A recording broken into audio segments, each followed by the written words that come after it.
la question du commandement « ne tue pas », tu ne tueras point. C'était d'ailleurs le sixième commandement, « tu ne tueras point », qu'on trouve dans Deutéronome 5,17. Pourquoi? Et la question vraiment qui se pose, pourquoi Dieu, qui a donné ce commandement, et surtout quand on est sur le voyage, la terre promise que Josué a donné, que Dieu a donné à travers Josué à son peuple, il y avait pas mal de guerres, il y avait pas mal de sang, il y avait pas mal d'hommes qui sont morts.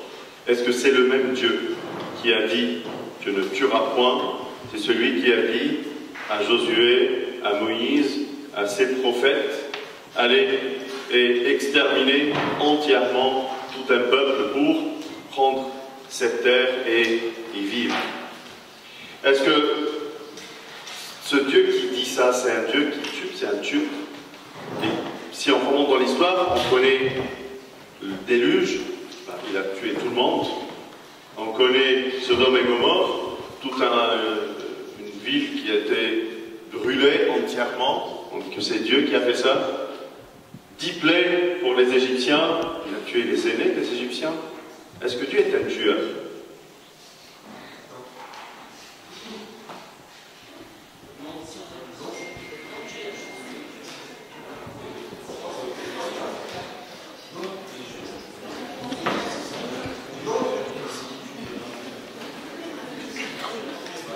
En fait, si on veut chercher Dieu, on va monter un peu dans l'histoire, vous allez trouver que Dieu, quand il a dit à Adam et Ève, « Tu ne mangeras pas de l'arbre de la connaissance du bien et du mal, car le jour où tu en mangeras, tu mourras. » C'était d'ailleurs la première fois dans la Bible que Dieu parle de la mort. Et c'était d'ailleurs un choix. Si tu manges, tu meurs. C'est un choix. Si tu ne manges pas, tu ne mourras pas. Dieu, quand il a créé l'homme, il l'a créé à son image. Vous savez qu'est-ce que ça veut dire à son image? Libre, intelligent, sans péché, sage, oui, et c'est intelligent et éternel. Quand Dieu il a créé l'homme, il n'a pas créé pour qu'il meure. Il l'a créé pour rester pour toujours. Vous savez ça? Et il a donné à l'homme le choix de la vie et de la mort. Si tu manges, tu meurs. Si tu ne manges pas, tu ne meurs pas. C'est aussi simple que ça. L'homme, qu'est-ce qu'il a choisi? Il a mangé. C'était d'ailleurs la première loi, la première condition, la première demande qui était mise par Dieu. Mais pourquoi? On connaît qu'après que Adam et Ève ont mangé de cet arbre-là, Dieu a mis un ange pour les éviter d'approcher de l'arbre de la vie et de ne pas y manger. Pourquoi il n'a pas fait la même chose avec cet arbre de connaissance du bien et du mal? Il aurait pu mettre un ange à côté, un gardien, tu ne manges pas de cet arbre. Et ça allait être peut-être mieux, tranquille. Bravo. Dieu a installé un logiciel, quand il a créé cet homme-là, il lui a mis liberté. Si il lui met cette liberté ou lui donne cette liberté, c'est pas pour juste lui mettre quelque chose pour le plaisir, mais c'est pour aussi qu'il l'utilise, qu'il l'emploie. On est créé libre. On est tous libres. C'est vrai ou pas? C'est vrai ou pas? Si vous décidez d'arrêter de suivre l'Éternel, vous pouvez le faire. Si un jour vous décidez de changer de confession, vous êtes libre.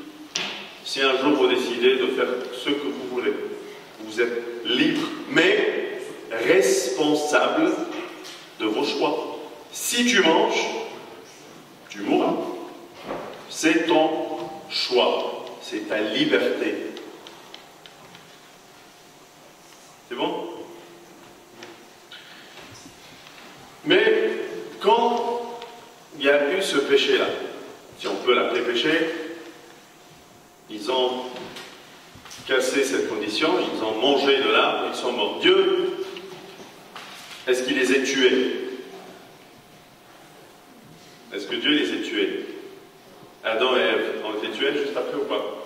Non. Mais Dieu t'a dit, s'ils mangent, ils meurent. Mais tu n'as pas respecté ta parole. C'est pas normal. Vous savez, la première chose qu'ils ont fait, Adam et Ève, quand ils ont mangé de ça, ils ont senti qu'ils étaient nus. Ce qu'on appelle la nudité du péché. Quand je fais un péché, je ressens quelque chose. Ce qu'on appelle la nudité du péché, comme si je suis exposé. Tout le monde peut me voir à l'intérieur de moi, il y a quelque chose qui ne va pas. Et dans ce sentiment, ils ont cherché des feuilles d'arbre pour se couvrir. Mais ça n'a pas marché. Dieu est venu, il était là, mais il s'est exprimé, et il leur a donné des habits de peau, et il les a en revêtis. Des habits de peau, c'est quoi les habits de peau? Mais on a déjà du peau. C'est le ou pas? On est tous couverts de peau. Mais est-ce qu'on a besoin d'une autre peau pour nous couvrir? C'est quoi cette idée d'être recouvert de peau? Oui. C'est l'idée de sacrifice. C'est le premier sacrifice. On peut dire que il a fait allusion à ça parce que la peau, il a cherché où? D'un animal. Il a sacrifié un animal. En fait, Adam et Ève ne savaient pas qu'est-ce que ça veut dire la mort. C'est comme un enfant que tu lui dis, voilà, attention, il ne faut pas mettre le doigt dans les prises. Tu vas avoir un choc électrique. De quoi tu parles? Je ne sais pas, moi. Choc électrique, c'est un gros mot pour un enfant, c'est quelque chose de... Il ne va pas comprendre de quoi tu parles. Jusqu'au jour où il va mettre le doigt dedans. Et c'est là qu'il va comprendre que ça fait mal. Il n'a jamais vu, il n'a pas l'expérience du choc électrique. L'homme, Adam et Ève, n'avaient pas l'expérience de la mort. Ils n'ont jamais vu la mort devant eux. Ils ne connaissent pas qu'est-ce que ça veut dire tuer. Ils ne savent pas qu'est-ce que ça veut dire mort. Donc, il a donné l'exemple. Il a fait une démonstration. Voilà. Adam, Ève, je sais que vous n'avez pas compris ce que j'ai dit. Voilà ce que c'est la mort. Vous voyez l'animal? Maintenant, il est mort. C'est ça ce que j'en appelle la mort. Et voilà. Grâce à cette mort-là, vous êtes couverts. Est-ce que ça fait illusion? Bien sûr, au sacrifice, il aurait montré à chaque fois que tu fais un péché, il faut sacrifier quelque chose. Il faut se faire un sacrifice d'animal. Ce qui fait illusion à quoi? Aussi au grand sacrifice qui était Jésus sur la croix. Quand Jésus est monté sur la croix, qu'est-ce qu'il nous a offert? Le salut. Et le salut, qu'est-ce qu'il nous fait? Qu'est-ce qu'il nous donne? La vie. Et qu'est-ce que c'est que la vie si on meurt? C'est la vie éternelle. Et dans cette vie éternelle, on sera revêti de quoi? Du corps glorieux, du corps lumineux. Cette chair, ça y est, elle sera morte. On ne pourra plus monter dans la... On sera revêti d'une autre peau, une autre chair, un autre corps, qui s'appelle le corps glorieux, le corps lumineux, que Jésus a montré dans sa transfiguration à ses disciples avec Moïse et Élie, que Jésus a montré aussi dans sa résurrection. Il est apparu avec un corps lumineux, glorieux. Et il a dit à ses disciples qu'ils vont avoir la même chose après la mort. Donc il a donné la vie, et il a donné un nouveau vêtement qu'on appelle le corps glorieux. Dieu a tout expliqué à Adam et Ève. Il leur a expliqué son plan du salut, du retour, dans ce verset. Mais est-ce qu'ils ont compris? Est-ce qu'ils ont saisi l'idée? De quoi tu parles? Ils n'avaient pas encore l'expérience. À chaque fois, Dieu nous explique des choses, mais notre connaissance, notre expérience est assez limitée pour savoir et comprendre tout ce que Dieu veut nous révéler. Il nous révèle plein de choses. Il a révélé à Jean l'Apocalypse, mais il l'a décrit avec des mots et du terme, du jargon de ces jours. Du coup, on n'arrive pas à comprendre qu'est-ce qui va se passer exactement. Dieu nous révèle et il veut nous révéler plein de choses. Mais est-ce qu'on comprend et saisit tout ce qu'il nous dit? Parfois oui, parfois ça nous dépasse. Et ça, au moment d'Adam et Ève, les a dépassés. Ils ne savaient pas de quoi il parle. C'est quoi ce sacrifice qu'il a fait? C'est quoi cette peau? Parce qu'il a dit peau. Une peau, ça nous rappelle notre peau. C'est une couverture. Ça cache cette nudité. Ça donne la vie. Ça sauve.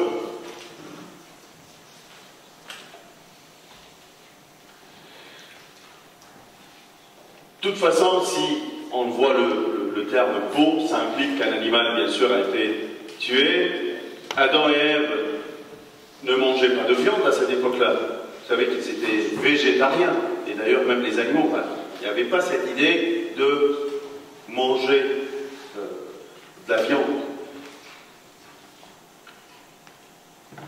Cela a dû être un moment choquant pour Adam et Ève, que jusqu'alors ils ne connaissaient pas c'est quoi la mort. C'était quand même un choc. On a parfois besoin d'un choc pour se réveiller. Je suis à l'aise, je suis dans ma vie, tranquille, tout se passe bien. D'un coup, il y a un échec, un problème, un souci, quelque chose qui te rappelle la mort. Ah, je sens mon cœur qui est serré. Ah, ah oui, tu dois passer à travers quelque chose qui te réveille, qui te dit, ben voilà, attention, ta vie, elle est chère. C'est à la sueur de ton visage que tu mangeras du pain jusqu'à ce que tu retournes dans la terre, d'où tu as pris, car tu es poussière et tu retourneras dans la poussière. Voilà la mort que Adam a reçue comme pour son péché. De la poussière, et de la poussière, tu vas retourner. C'est à ce moment-là que le jugement sera exécuté. Il y a une condition, une loi, un choix. Adam et Ève, ils ont fait un choix et ils étaient responsables des conséquences. Et c'est depuis ce moment-là que l'homme a connu c'est quoi la mort. Est-ce qu'ils avaient compris? On va voir. C'est comme on a dit ensemble, c'est une première allusion au sacrifice, au vêtement de gloire, au corps glorieux qu'on va porter à la fin pour aller à notre terre promise, au royaume des cieux, dans la Jérusalem céleste. Étape suivante. Adam connut Ève, sa femme, elle conçut et enfantant Caïn, et elle dit « J'ai formé un homme avec l'aide de l'Éternel. » C'est quoi ça?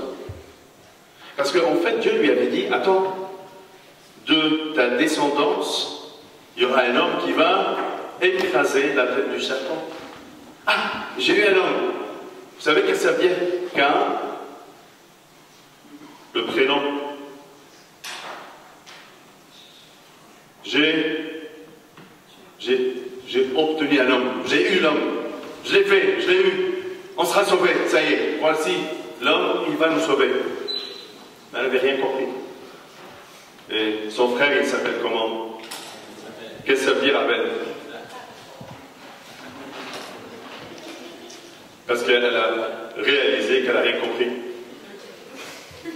J'ai dit, hein. J'ai pensé que on allait retourner, vraiment les frères, aller-retour de la journée, quoi. Le temps d'arriver, faire l'enfant, et puis on retourne à 3. Mais ce n'était pas le cas. Il fallait attendre. Attendre la plénitude du temps. À cause de la jalousie, Caïn se jeta sur son frère Abel et le tua. Premier crime de meurtre dans l'histoire. Pourquoi il a tué? Vous savez l'histoire? Il y avait 2 offrandes, son offrande a été acceptée, il était d'ailleurs parmi les prémices de son troupeau. Caïn, il a mis n'importe quoi, comme on fait parfois. J'ai quelque chose d'ancien à la maison, à l'église. J'ai pas du meuble ancien, à l'église. Faut pas faire ça. C'est les prémices. C'est toujours les prémices. Tu sais, quand tu donnes tes dîmes, il faut donner les premiers sous que tu gagnes, et non pas les derniers. C'est pas ce qui reste à la fin du mois. Ah, ça me reste 2 euros, je vais les mettre. Non.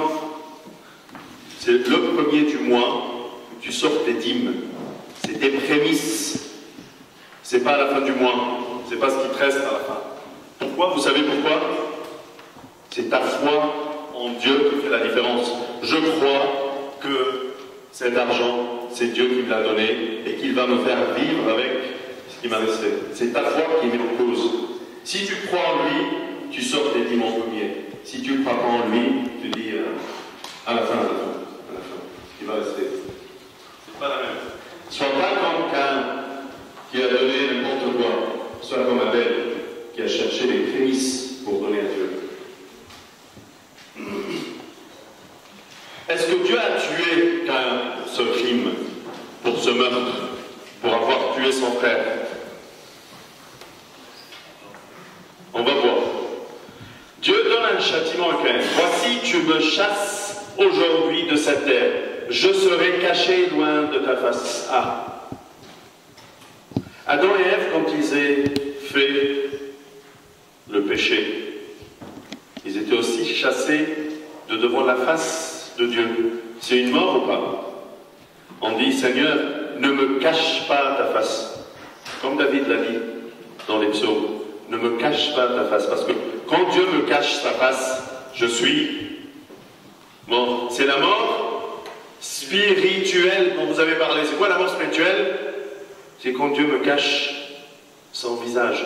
Dieu, je ne te vois pas, je ne sens pas ta présence, ça fait longtemps que je ne t'ai pas vu sur l'autel, je ne suis pas venu pour me confesser et prendre la communion, ça fait un moment que je ne l'ai pas fait. C'est comme si Dieu, tu me caches ta face, je suis mort. C'est ça la mort. Ne me cache pas ta face, Seigneur. Mais il ne l'a pas tué. Il lui a mis, dans notre définition, il ne l'a pas tué. Il lui a mis un signe pour que quiconque le trouverait ne le tue point. Lui donne une chance, peut-être. Peut-être qu'il va se repentir, peut-être qu'il va le chercher. Peut-être oui, peut-être non, j'en sais pas. Mais il lui a laissé la chance. Mais il lui a caché sa face. Le déluge. Vous savez, ça a mis plus de 120 ans pour construire l'arche de Noé. Qui a construit cette arche? Noé.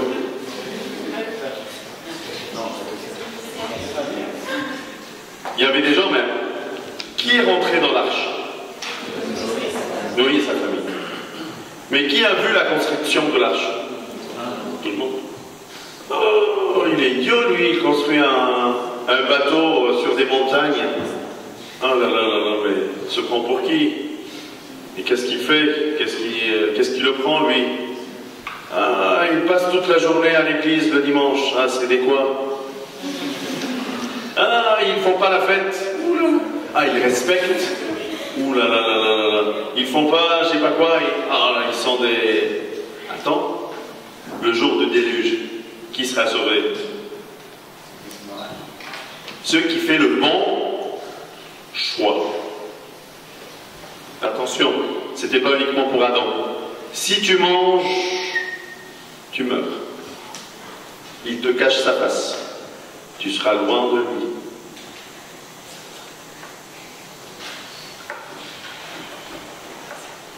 Il a construit, c'est immense, hein, 24 mètres, 25 mètres de large, 15 mètres sur 3 étages, sans assistance informatique, sans grue, sans main-d'œuvre qualifiée, donc tout ça, il a mis des années à construire.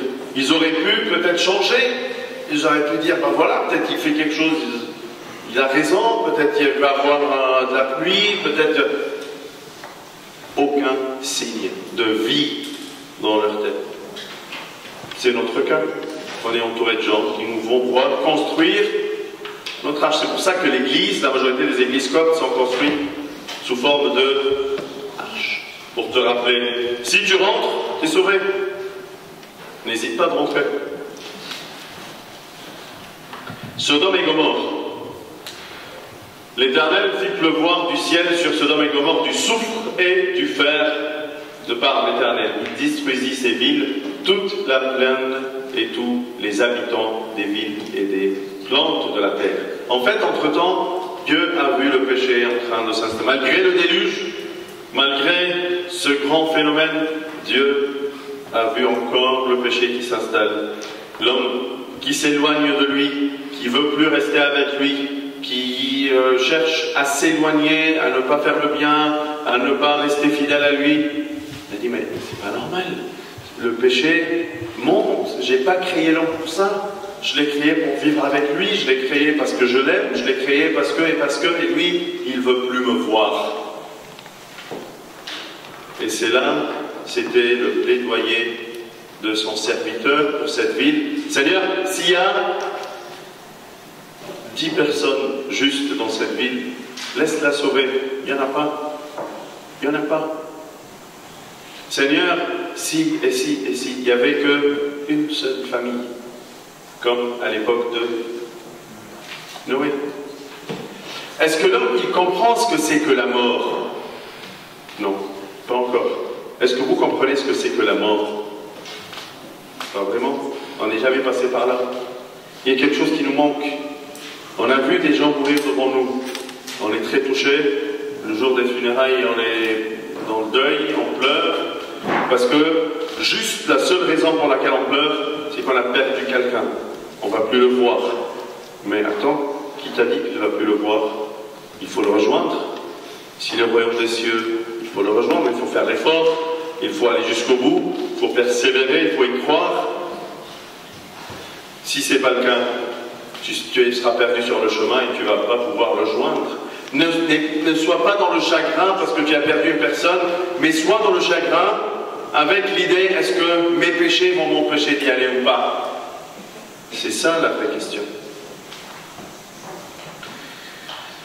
Il y a aussi une autre histoire dans le Nombre 16, dont 3 personnes, fils de Lévi, maintenant vous connaissez Lévi, se révolta avec Dathan et Abiram.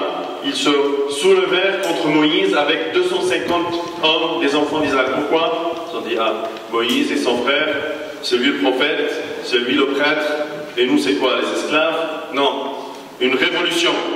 On veut être des prêtres, des moines, des prêtres, des prophètes, on veut parler à Dieu, et pourquoi pas nous? Ils vont la gloire qui se cache, mais c'est pas une vraie gloire, c'est une responsabilité. Ils ont fait genre une révolte, et ensuite Moïse dit à Corée, écoutez donc, enfants des villes, est-ce que trop peu pour vous que le Dieu d'Israël vous ait choisi dans l'assemblée d'Israël en vous faisant approcher de lui, afin que vous soyez employés au service du tabernacle de l'Éternel, et que vous vous présentiez devant l'assemblée pour la servir? Il vous a fait approcher de lui, toi et tous tes frères, les enfants de Lévi, et vous voulez encore le sacerdoce. Ils étaient des diacres, ils étaient en train de servir l'Éternel. Parfois je ne vois pas ma responsabilité et je cherche à aller plus loin dans la gloire. Et moi je veux être je ne sais pas quoi, et moi, attends, c'est pas dans ce sens-là. Sers l'Éternel comme tu le peux, et comme il t'a demandé. Fais ce qu'il t'a demandé, il ne te demande pas plus que ça. Qu'est-ce qui s'est passé?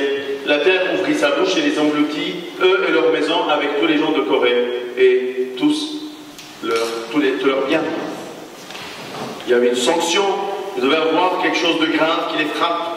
C'est moi qui choisis, C'est moi qui dis qui peut me servir. C'est moi qui mets l'ordre dans cette ville. C'est moi, votre Dieu.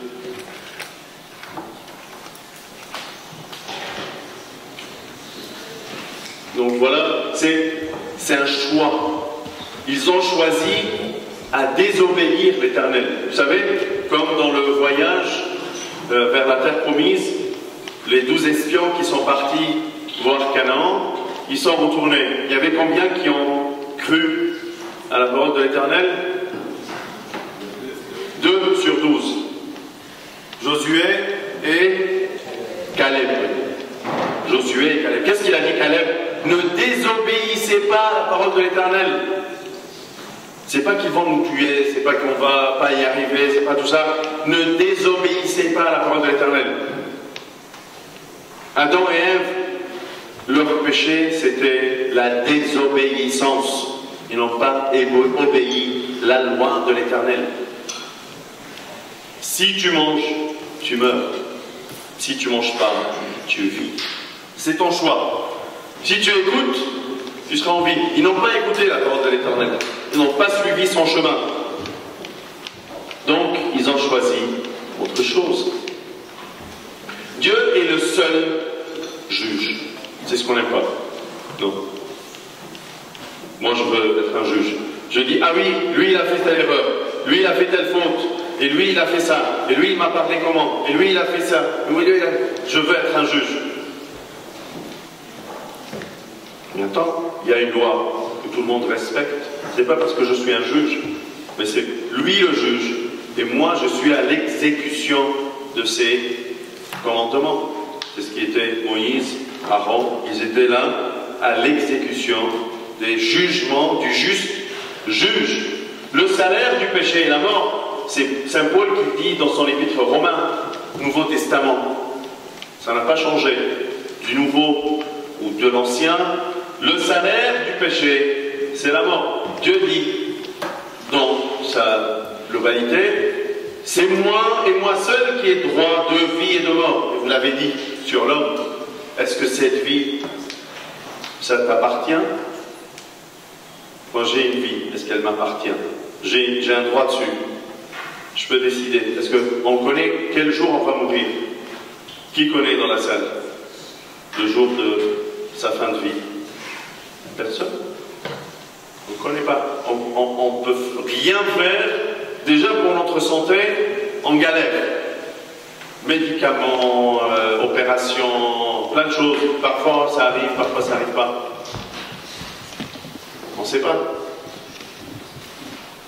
Qui possède ta vie?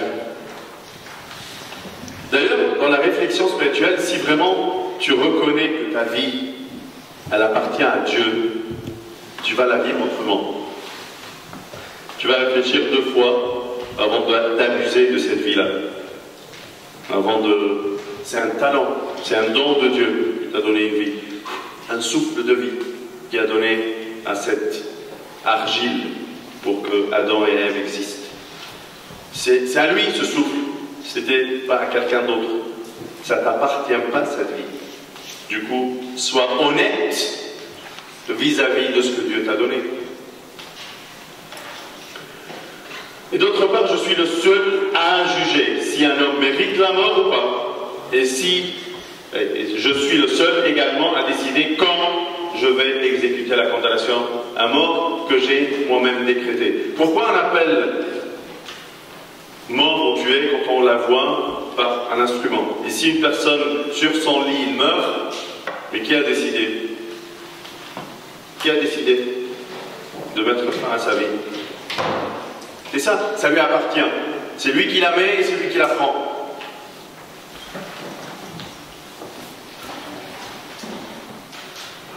Dans Deutéronome,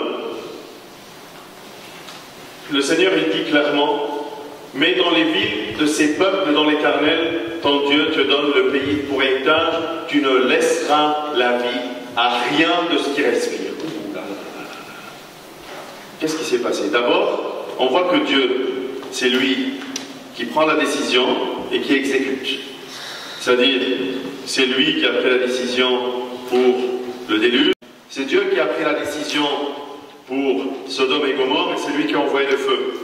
C'est Dieu qui a décidé pour les enfants de Corée, Dathan et Abiram, et c'est lui qui a ouvert la terre pour qu'ils soient morts. Là, ça change un peu. Parce que l'homme n'arrive pas à vraiment saisir c'est quoi la mort. Écoute, c'est moi qui va décider et c'est toi qui vas exécuter. Moi je vais te dire et toi tu appliques. Mais comme ça tu seras investi. C'est comme dans le travail. Moi je t'explique, tu comprends rien. Alors, bon, je vais te donner un exercice pour que tu comprennes qu'est-ce que ça veut dire ce que je suis en train de t'expliquer. Je vais t'expliquer, je vais te donner les lois et je vais te donner un exercice. Donc ça, c'était un exercice. Attention, parce que car tu dévoreras ces peuples par interdit, les Héthiens, les Amoréens, les Cananéens, tous ces peuples-là, comme l'Éternel ton Dieu te l'a ordonné. Ces peuples étaient éloignés de lui. Il les a donné une chance, 2 chances, 3 chances, plusieurs chances. Ils n'ont jamais écouté sa parole. Ils n'ont jamais cherché à suivre l'Éternel. Aujourd'hui, c'est le jour du jugement. C'est comme à la fin des temps. Il y aura un jour de jugement auquel le Seigneur va décider qui va vivre et qui sera mort, qui sera dans la vie éternelle et qui ne le sera pas. Il a envie qu'on comprenne ça. Eux, ils ont fait le péché, ils seront morts. Toi, tu ne fais pas le péché. Tu seras vivant. Il t'a donné une tâche, une responsabilité. Voilà. Investis-toi avec moi, peut-être tu vas comprendre que si tu manges de cet arbre, tu mourras. Il a fait aussi plusieurs exemples pour éviter à l'homme la seconde mort. C'est la plus importante. Pour lui éviter cette seconde mort. C'est celle qui est plus importante. La première mort, on va comprendre de quoi il s'agit. Lorsque l'Éternel, ton Dieu, les chassera devant toi, ne dis pas en ton cœur, c'est à cause de ma justice que l'Éternel me fait entrer en possession de ce pays. C'est ce qu'on pense. Ah, j'ai réussi parce que je suis fort, parce que je connais. J'ai fait ça parce que j'ai de la connaissance, du savoir. Car c'est à cause de la méchanceté de ces nations que l'Éternel les chasse devant toi. Bon. Vous avez vu, c'est les trompettes qui ont fait chuter les murailles de Jéricho. La question d'hier, c'était quoi? Est-ce que des trompettes peuvent chuter des murailles? Pas exagérer. Donc, c'est ce qu'ils ont pensé après, et c'est la raison pour laquelle, une fois qu'ils étaient entrés à Jéricho, ils ont fait quoi? Ils sont partis à Haï. Mais Dieu, est-ce qu'il vous a dit d'aller là-bas maintenant? Et qu'est-ce qui s'est passé à la suite de Jéricho? Est-ce qu'ils ont pu avoir Haï? Non. Parce que ils ont pensé qu'on peut faire. À cause de ces abominations que l'Éternel, ton Dieu, va chasser ces nations devant toi, parce qu'ils sont dans le péché. Le pays a été souillé. Je punirai son iniquité. Le pays vomira ses habitants. C'est un pays qui vomit ses habitants, c'est pas vous. C'est le jugement. Ils n'ont pas le droit. Ça y est. Je te donne plus ça. Je t'ai prêté ma voiture et tu l'as salie. Tu l'as abîmée. Donne-moi les clés. C'est plus à toi. La vie que je t'ai donnée, tu l'as abusée. Tu ne la mérites plus. Rends-moi les clés. On fait ça ou pas? Il a le droit de faire la même chose, avec la différence d'ordre de grandeur.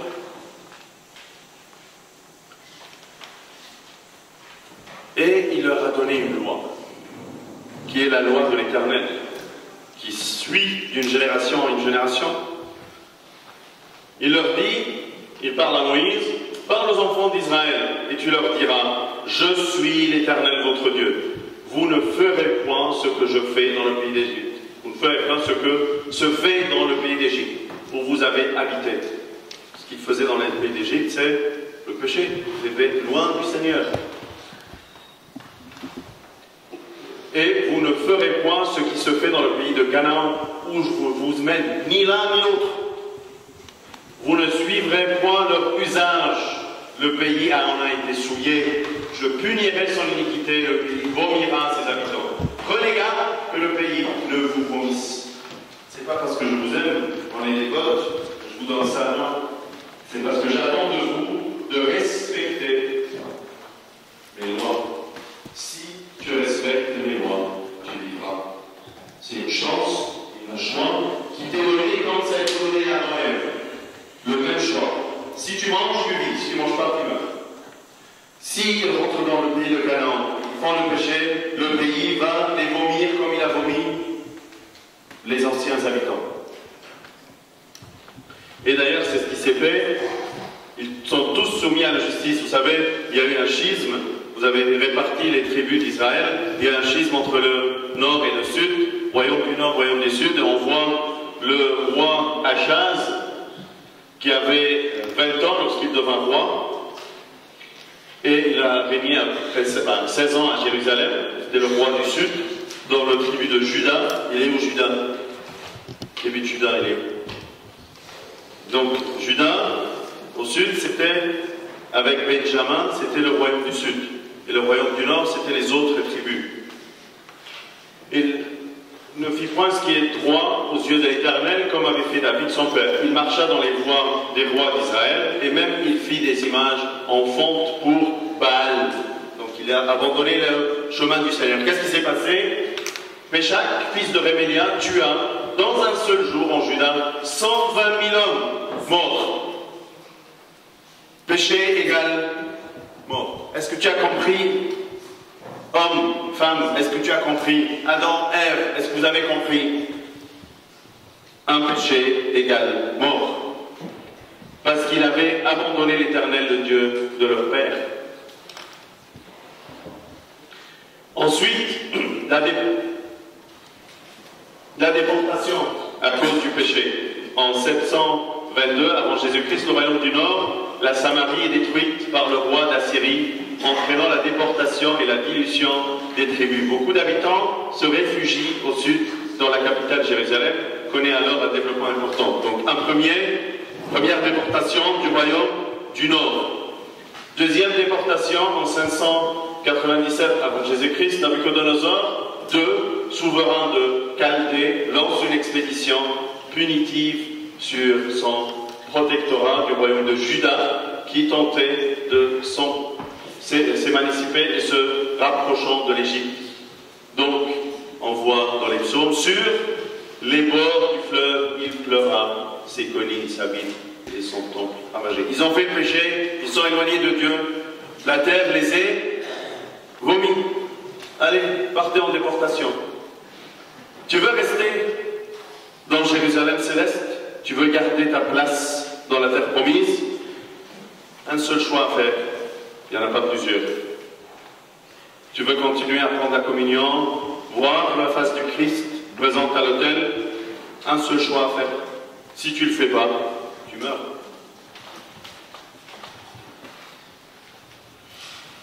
Dieu interdit à l'homme de tuer de sa propre initiative. Dieu est le seul donneur d'ordre de ses propres décrets. Il est donc tout à fait normal que Dieu interdise à l'homme de tuer de sa propre initiative. C'est Dieu seul qui décide de faire vivre et de faire mourir qui que ce soit. Et d'autre part, lorsque Dieu décide de faire mourir une personne, un groupe de personnes ou même un peuple, c'est lui qui décide. Sauf que on n'est pas arrêté à la mort. Dieu, comme il est juste, une chose qu'on ne veut pas vraiment voir à chaque fois, on n'aime pas la justice de Dieu. On aime bien le Dieu qui est bon, qui est miséricordieux, qui nous pardonne. Mais le juste juge, non. Même parfois on dit non, non, non, non. Il n'est pas juste. Non, non. Dieu n'est pas juste. Ah oui.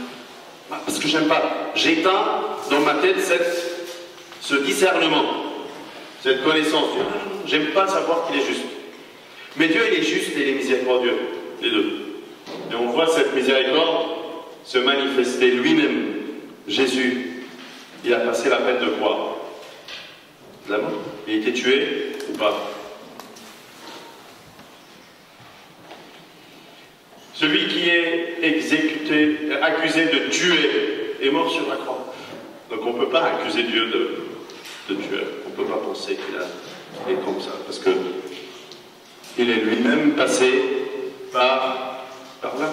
On ne peut pas penser même une seule seconde. Vous avez dit non. Non, il n'est pas un meurtrier. Il ne tue pas. Ah non, mais si. Et lui-même, il a passé cette justice dans la chair du Christ. Et Jésus, il s'est exprimé en disant, quand il parle de sa mort sur la croix, « Je donne ma vie afin de la reprendre. Personne ne me l'ôte, mais je la donne de moi-même. J'ai le pouvoir de la donner et j'ai le pouvoir de la reprendre. » Il a un pouvoir sur la vie. Il a le pouvoir de te donner sa vie, cette vie, comme il a le pouvoir de te la... Et ça s'est manifesté sur la croix en la personne de Jésus-Christ. Si vous vivez selon la chair, vous mourrez. Voilà. C'est clair, dans Romains 8, si tu manges, tu meurs. C'est un renouvellement une mise à jour du commandement, du premier commandement de Dieu. Si vous vivez selon la chair, vous mourrez. Mais si par l'Esprit vous faites mourir les actions du corps, vous vivrez, car tous ceux qui sont conduits par l'Esprit de Dieu sont fils de Dieu. C'est-à-dire quoi, fils de Dieu? Comme Jésus. Ils vont passer par la mort, mais ils vont ressusciter. Ils vont ressusciter. Ils ne vont pas rester dans la mort, mais ils seront ressuscités, comme le Christ. Tous ceux qui sont conduits par l'Esprit, ils seront toujours vivants. Vous savez, parfois on se pose la question, mais c'est quoi la mort? En fait, parfois tu habites une maison pendant longtemps et il n'y a pas d'entretien, il n'y a rien, et puis la maison elle commence à couler, il y a de l'eau qui coule, il y a des tuyaux qui sont abîmés, le toit qui ne fonctionne plus, les murs pleins d'humidité. Qu'est-ce que tu fais dans ce cas-là? Tu dois déménager, la maison, si je fais des travaux dedans, c'est impossible. Je dois l'abandonner et habiter ailleurs. C'est ce qu'on fait dans la mort. Cette chair, on voit bien quand on vieillit. La chair, elle devient faible. J'arrive plus à bouger, j'arrive plus à marcher. J'ai des maladies, j'ai des choses qui m'empêchent de bouger, de marcher, de faire plein de choses. J'arrive plus à y habiter. J'ai envie de déménager. J'ai envie d'aller ailleurs. Là où j'ai un corps plus costaud, plus fort, qui me permet de faire plein de choses. J'ai envie de passer à la V2. La V1 ne tient plus. La V2, le corps glorieux, j'ai envie de passer cette mise à jour, de passer par la mort. C'est pour ça que dans l'horizon des défunts, on dit quoi? Il n'y a pas de mort, mais un passage. On oublie cette chair, ça y est, de la poussière, elle retourne à la poussière, et nous, on traverse. On habite ailleurs, on déménage. C'est juste un déménagement. Pourquoi vous êtes choqués? Pour Dieu, la mort, c'est un déménagement. Pour toi, c'est la fin. Non, c'est pas la fin. C'est peut-être un début de vie avec Dieu. Il t'a créé pour passer à travers ça. Vous savez, il y a une théorie qui s'appelle le biocentrisme, dans laquelle un médecin physicien aux États-Unis, qui a fait des recherches sur la lumière qui traverse, comme dans la fonte de Jung, une barrière avec deux trous. Il voit comment ça change de nature, elle a une forme physique qui change. Et d'ailleurs, il a dit qu'il n'y a que les ondes pures qui peuvent traverser. Il parlait de la vie et la mort dans sa recherche. Il a dit qu'il n'y a pas de mort pour l'énergie qui est dans ce corps-là. Tu as de l'énergie dans cette chair. Elle ne bouge pas comme ça, il y a de l'énergie dedans. Est-ce que l'énergie, elle disparaît selon les lois physiques? Est-ce qu'une énergie est formée de néant? Alors ton énergie qui te porte là, elle va aller où? Elle va aller où, cette énergie? Elle continue à exister quelque part, selon les lois de physique.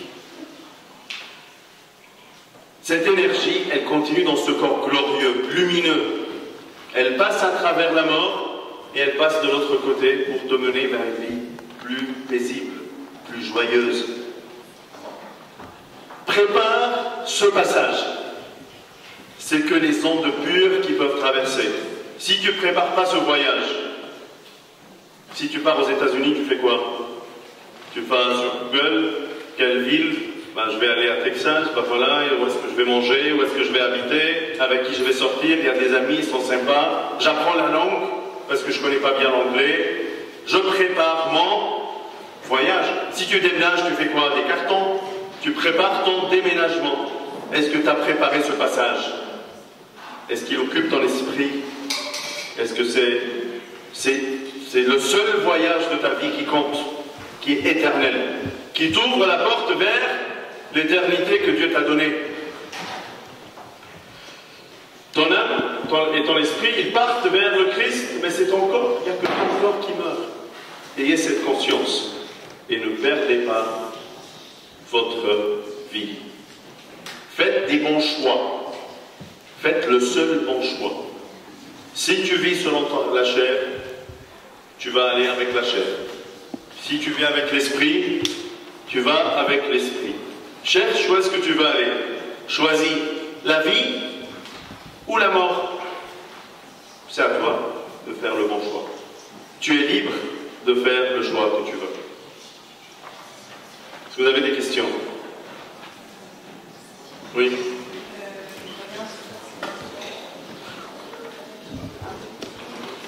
Je reviens sur la question du groupe qui a été présenté tout à l'heure. Est-ce qu'il est possible de mourir psychologiquement si on ne meurt pas spirituellement? Et dans quelle mesure les deux sont liés? Il faut bien séparer ces deux choses parce que c'est important. Il y a des maladies psychologiques pour lesquelles on a besoin d'être soigné. C'est pas tout des esprits impurs, du démon, des choses spirituelles. Il y a aussi cette dimension psychologique que nous on vit. Notre âme, parfois, il souffre. Notre âme, il est porté par notre esprit. C'est comme les vertèbres de ton dos. Ils sont portés par des muscles. Si tes muscles ne sont pas assez forts, ta colonne vertébrale, elle souffre. Si ton esprit n'est pas assez fort, ton âme souffre plus facilement. Parce que les muscles qui portent ton âme, ce sont les muscles spirituels que tu as. Il y a ceux qui choisissent de faire du yoga, des exercices pour leur âme.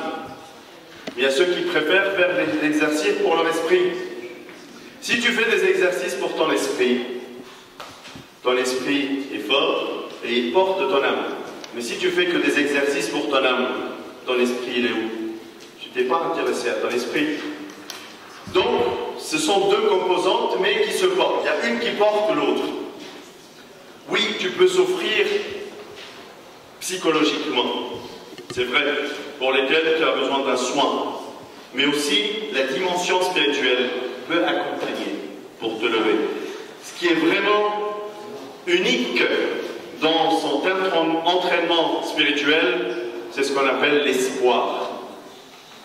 Ce mot, c'est la remède qu'on ne peut pas trouver ailleurs. Qui peut te parler de l'espoir? Quelle est la vérité de l'espoir, sauf ta vie éternelle? Si tu sais que tu vas vivre éternellement, qu'il y a le pardon du Seigneur, si tu connais tout ça, que se passe ce qui se passe. Ça ne change rien. J'ai perdu mon boulot. Je vais en avoir un autre. Le Seigneur ne va pas me lâcher. J'ai raté un examen. Je vais persévérer. Je vais aller jusqu'au bout. J'ai mal travaillé. Je vais mieux travailler. C'est des hauts et des bas qui impactent mon âme, mais mon esprit qui est plus fort me tient et me fait traverser le coup sans vraiment être blessé. D'autres questions? Oui, Jérôme. Par exemple, c'est quoi la justification pour les saints qui tuaient, par exemple, Saint Maurice, qui était chef d'une armée? Parce qu'on a dit que c'était Dieu qui permettait de la mort ou pas, et Saint Maurice, c'était pour protéger. Tu parles des martyrs, tu veux dire le martyr, on peut le mettre au cou. Non, qui est soldat. Soldat Soldat qui tue. Pour la question militaire qui vous occupe, je comprends.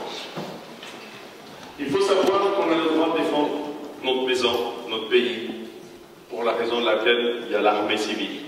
Ça, c'est le droit de César que tu accomplis dans l'armée. On connaît des soldats chrétiens qui sont morts dans les guerres en Égypte, qui sont des Coptes avec leurs frères musulmans, qui partagent le même combat et qui sont sur le même chemin pour défendre leur pays ou pour se défendre contre des criminels ou des gens qui leur font du mal. Ça, c'est une dimension. Mais Saint Maurice, lui, il a été mis à l'épreuve de devoir donner de l'encens aux idoles, d'abandonner son Dieu. Donc sa foi a été mise à l'épreuve, non. Dieu vient d'abord. Donc c'est pas parce que on partage ce même terrain que je vais abandonner mon Dieu et pratiquer d'autres prières. Non. Je continue avec ma foi sur le même chemin avec eux. Oui. Si on continue dans cette logique de Dieu d'abord, comme Dieu a donné le commandement tu ne tueras pas, le militaire dans la guerre, il peut se dire alors Dieu d'abord et je ne tue pas. En fait, c'est aussi dans la culture militaire qui est différente en Europe, avec les guerres qui n'étaient pas justifiées, ou même aux États-Unis qui n'étaient pas justifiées, qui étaient des colonies. L'armée en Europe, ou aux États-Unis ou ailleurs, est toujours mal vue. Désolé, mais c'est comme ça. Pourquoi? Parce que dans son histoire, il y a les tâches de colonisateurs, des guerres qui n'étaient pas justifiées, plein de choses. Dans les pays, comme l'Égypte ou ailleurs, c'est l'armée qui a offert la liberté, de quelque manière, au pays face aux colonisateurs. Donc elle est vue autrement. Je me défends.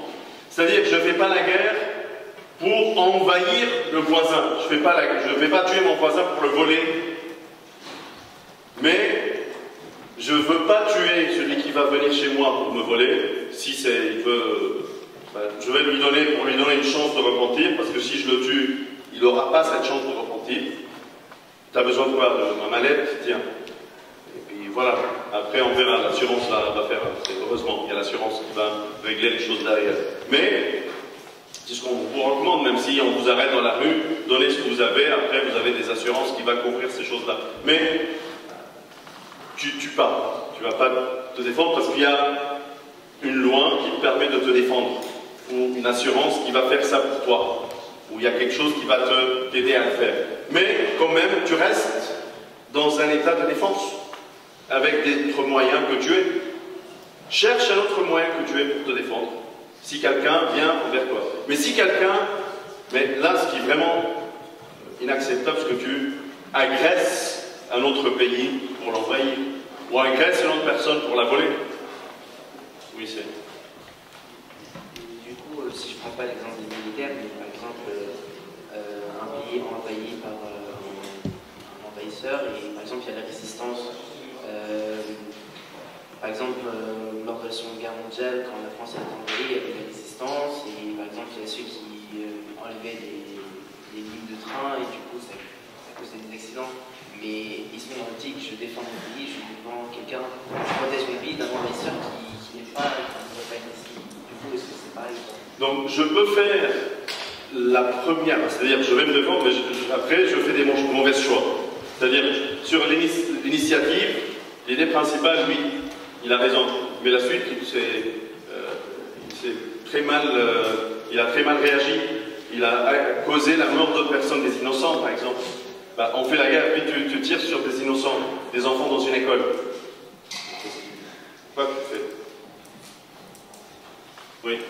قلت حضرتك قلت ان احنا لحد النهارده مش فاهمين يعني ايه الموت. وبعد كده قلت يعني قبلها حضرتك قلت ان احنا ربنا خلانا نقتل علشان نفهم الموت. مش قادر افهم ازاي احنا لحد دلوقتي مش فاهمين وازاي هنفهم بالقتل. فهمت الحته بتاعت ان يعني ايه موت اصلا؟ يعني ليس موت لعبيدك بل هو انتقال. يعني انت مش احنا بالنسبه لربنا احنا هنعيش بسبب موته هو على الصليب ادانا الحياه، زي ما جاب الخروف كده ذبحه قدام ادم وحواء قال لهم بص ده مات عشان انت تعيش وادالك جلد جديد او يعني ادالك حاجه غطتك علشان تقدر تعيش. نفس الفكره دي فكره الموت والحياه. تمام؟ هو عايز يفهمك انت مش عارف. انا بقول لك دلوقتي لما الارنب انا بقول لك يعني ايه عينه توسع؟ مش فاهم يعني عينه تفتح ولا البتاع اللي جوه دي توسع ولا مش عارف ايه؟ ما مش عارف. طب تعالى وريني، خد القطره اهي وحطها للقلب. هتحطها له تلاقي يا الحته اللي جوه دي هي اللي وسعت. بس احنا ما شفناش الموت برضه حتى لما نقتل يعني. لا شفته قدامك حد كان موجود ولا مش موجود؟ طب ما زي ادم كده، كان اول مره في حد يشوف ايه ده دم. يا ده في ناس بتشوف الدم بتاع من طول. بس ما فهمتش الفرق بين ان ربنا يقتل حد او يعني ياخد الحياه من حد عشان بلاش نقتل وان احنا نقتل. كده هو اللي بياخد الحياه مش انت. تمام. ليه؟ لان هو اللي قايل لك. بس انا بص تعالى معايا، انا اللي جايب الدواء وانا اللي جايب القطره وانا اللي جايب الازازه وانا اللي جايب الازرق وانا جايب لك كل ده. عايز افهمك حاجه. ليه؟ لان انت نفسك لو حطيت من دي عينك هتوسع ولو سقت هتعمل حادثه. مش صح كده؟ لما تحط لك قطره في عينك عشان يكشف عليك يقول لك ما تسوقش بعدها. ليه؟ تعمل حادثه. طب انت مش فاهم يعني اعمل، انا شايف اهو. طب تعالى اوريك المنظر عشان انت مش شايف عينك. هتبص في المرايه جامد حتى مش هتشوف كويس. طب تعالى اوريها لك على حد تاني. حط القطره هنا، حصل ايه؟ وسعت اهي. شفت القطره ده شايف؟ لا مش شايف. ما انت هيحصل لك كده بالظبط. فهمت؟ أنا كنت عايز أعرف بس رأي الكنيسة في حاجة يعني. أنا في فرنسا في بعض الديانات بترفض نقل الدم. ومن بتوع أنا قريت قصة يعني كانت حصلت مع طبيب هنا في فرنسا إن كان في واحدة من شغل اليهود وجات وكانت بوستر مش موت فحصل لها هيموراجي ديليفرانس فعادت البيت إن إحنا ممكن نعمل يعني تريتمون ميديكال فكان لازم الطبيب ده لازم يعمل لها ترانسفيوجن. هل رأي الكنيسة ان طبعا هو يعني كطبيب لازم ينقذ حياتها يبقى لها ده فهل واسمها تموت ولا؟ طبعا نقل الدم الكنيسه عمرها ما رفضته وده فكر مبتدع يعني ده شهود يعني مش الكنيسه اصلا ومش مسيحيين اصلا. انا عايز اعرف راي الكنيسه كطبيب مسيحي. ايوه. مارس هل يحترم طبعا. ولا يحترمها؟ لا هو حر هو اختار ايه؟ احنا ربنا بيحترم اختياراتك انا مش هحترمها. يعني في حاله ما يعتبرش خلاص هو حر. لا هو اللي بيختار الموت. اللي كان ربنا ساب ادم يعني ما حطلوش ملاك يمنعه يبقى خلاص انت تحترم اختياره هو حر. الكنيسه مش ضد اي حاجه طبيه تدي لك حياه. L'église n'est pas contre une chance de vie pour les transplantations d'organes, pour les greffes, pour une vie, tout ça pour les dons d'organes, on n'est pas contre. Parce que c'est une chance de vie. Chaque jour de chance de vie, c'est une chance de repentir. Et si tu donnes la vie à quelqu'un, tu partages. Si le Seigneur te demande de donner de l'argent et te donner ta vie, tu donnes dans le service, tu donnes ta vie. Mais si tu donnes des organes, tu peux le faire. Mais dans le sens où toi, tu n'es pas en danger. C'est-à-dire, c'est comme dans l'avion. D'abord, tu mets le masque. Quand il y a un problème avec un avion, on t'apprend à faire quoi? Tu mets le masque d'abord sur ton nez, ensuite sur le nez du voisin. C'est vrai ou pas? La même chose dans la vie spirituelle. Ton salut d'abord. Ton salut d'abord. Et ensuite, tes voisins.